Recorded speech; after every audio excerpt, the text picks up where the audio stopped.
And, to quote one of your favorites here, this is the way. This is how I think shooting is meant to be done.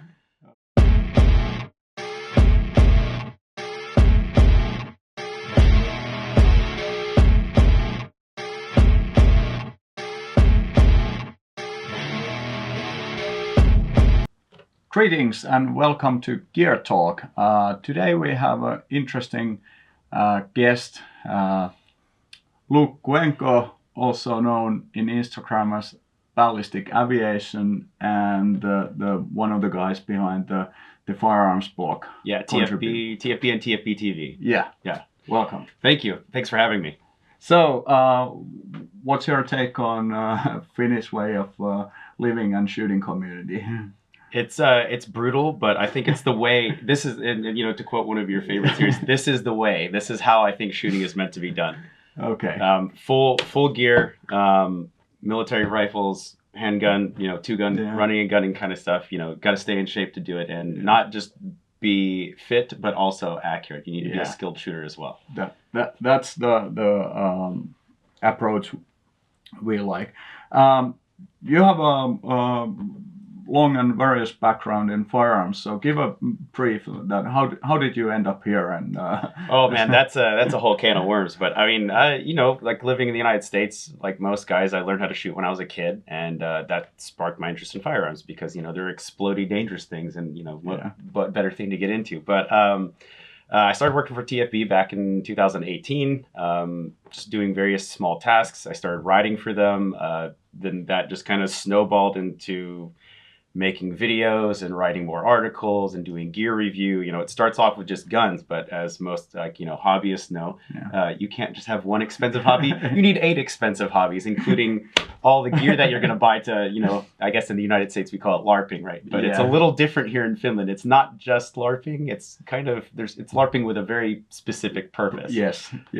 Yeah, I always say that men does not have hobbies; they have a mission. Yeah, it's always a mission. Yeah.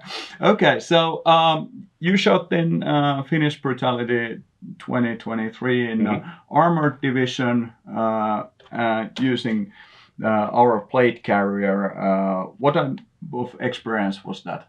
Well, that was kind of like the impetus for this whole thing. I think we were back at SHOT Show 2023. It was earlier this year at James Reeves' birthday party of all things, doing as Finns and Americans do when they can. We drink a lot, and it came up, hey, would you like to come to Finnish Brutality? Okay. I said yes, but I want to do it as a Finnish conscript. So I was conscripted and issued a bunch of MO5 camo gear. So this was something I was really interested to see from you guys because, in the States we have a lot of access to plate carriers, but not really any sort of guidance on what is something that's standard or like used commonly throughout everyone. Everyone has like a little bit different gear, but here in Finland, since everyone goes to the Finnish Defense Forces and gets issued specific things, I wanted to find something that was as close as possible to what you would use during your service. And so I think your guys' plate carrier and your gear and everything was kind of right up that alley. And it's there's a lot of contrast, but there's also a lot similar that we use. And I think what I like most about specifically the plate carrier is it's slim. It's not bulky. It's not overly cumbersome. You can operate a rifle with it very well, and there's a lot of mobility. We had to climb ropes. We had to climb under barbed wire. A lot of activity for other than just shooting on a flat range, right? And that's mobility. I think, especially in Brutality, is key. This particular plate carrier was designed to be as slim as possible, but also that you can extend it if required. So it's a good balance between the kind of the low visibility and then the ability to extend it if required. Of course, when we compare them, when we do our conscription and service, we don't get this Gucci gear. No. But kind of you get the vibe that having the full M05 loadout and also the rifle was kind of the new slightly better than what I guess a conscript, full M-LOK rail. I used a modernized RK62, I guess, but much better than what a standard conscript would get. I had an M-LOK rail, aim point, magnifier, the whole 9 yards, telescoping stock and all that. Yeah. So a little bit, like you said, Gucci gear, but Yeah. I think a close amalgamation of what, something similar. Yeah. You have used a lot of gear, and as you said, you have done a lot of gear reviews and probably seen a ton of different stuff. What are like some of the lessons learned or pointers about what you have noticed that when you start figuring out what type of kit you need? What's your process of starting building, for example, new plate carrier? I highly prioritize mobility. I want to be able to move, and secondary to that, it also needs to be comfortable to wear when you're running around, and your body heats up and you're generating a lot of heat. And with in the United States, padded plate carriers are a very popular option for a lot of people. But for me, I find that not only do they reduce my mobility, they make me overheat a lot, and because of all the extra layering. But this is very slim. It's very light, comparatively. And one thing I would suggest that if you are running around in this stuff, I learned the hard way.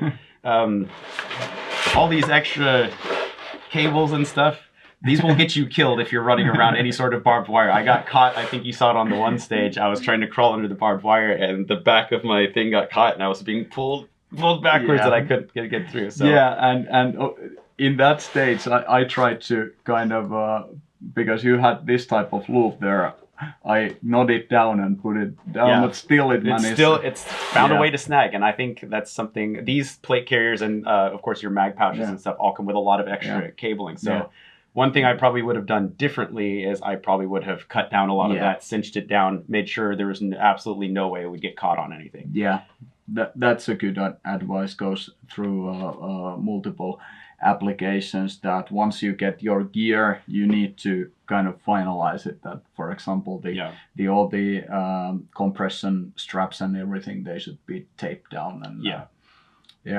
that's a good advice. Regarding the gear, that people are quite often jumping into that discussion, that what is the best plate carrier, what is the best chest rig, whatever.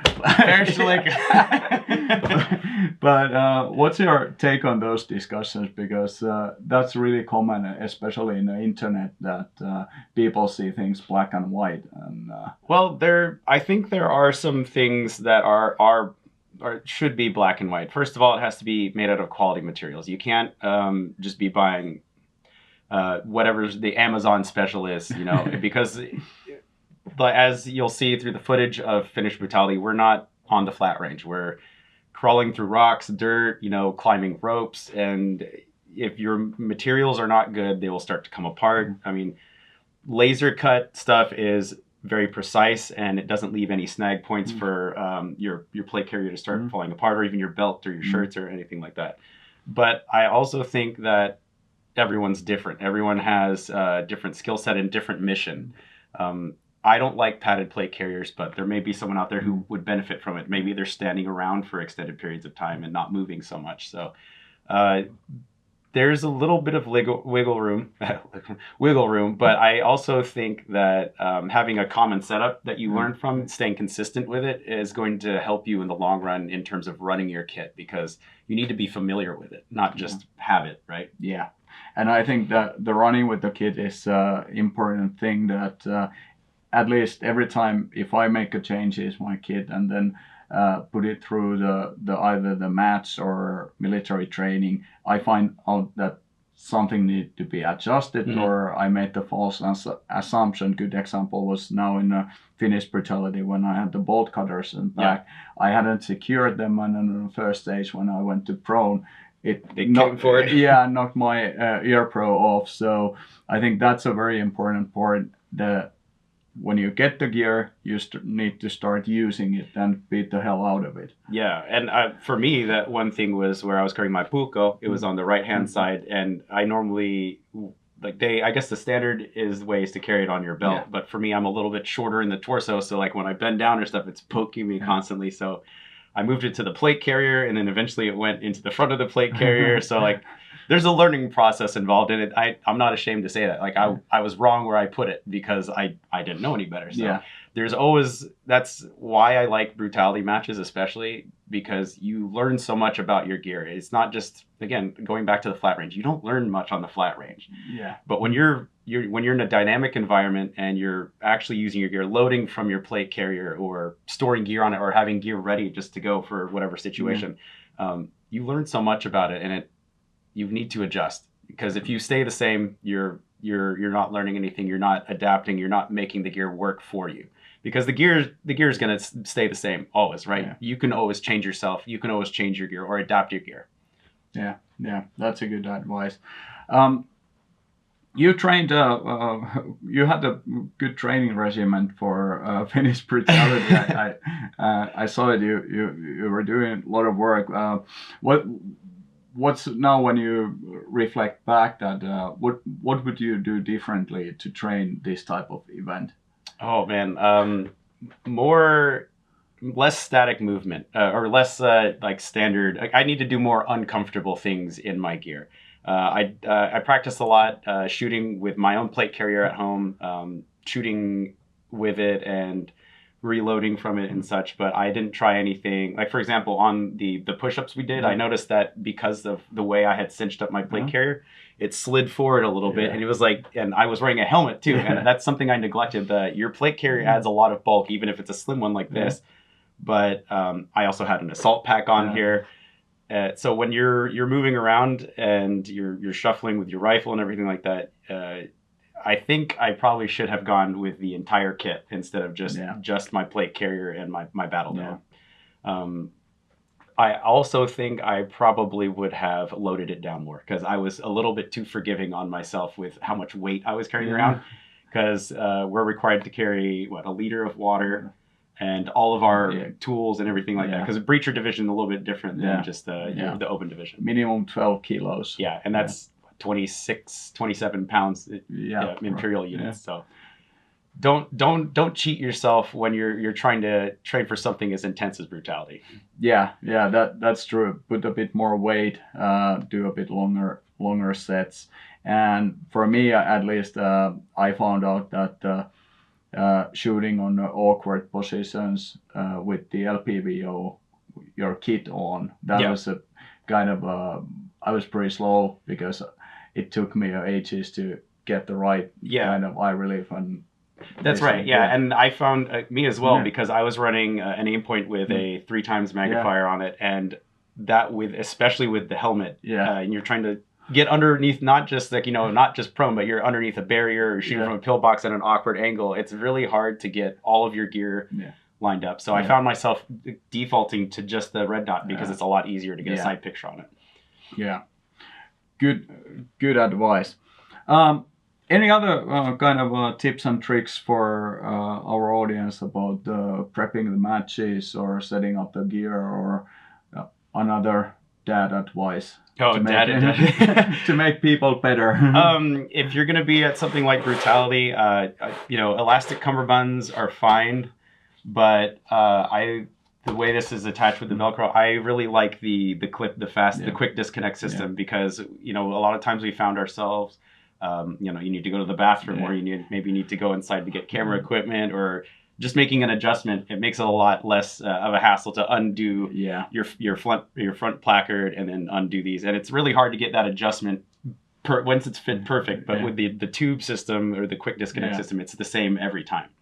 I think that's a definite upgrade that you should put the investment in. The clips aren't very expensive to attach to the cummerbund, so it's a worthwhile investment, and it'll keep your gear consistent, so that when you're getting tired throughout the day, you're not getting lazy about, which is something I did. The plate carrier was too loose, and then when I'm over there with a sledgehammer, it's like swinging back and forth and rubbing against your shoulders and leaving all sorts of marks on there. Yeah, that's a good point. Thank you very much taking time to come and discuss here. Appreciate it. Thank you, Jari. Yeah, absolute pleasure. Until next time.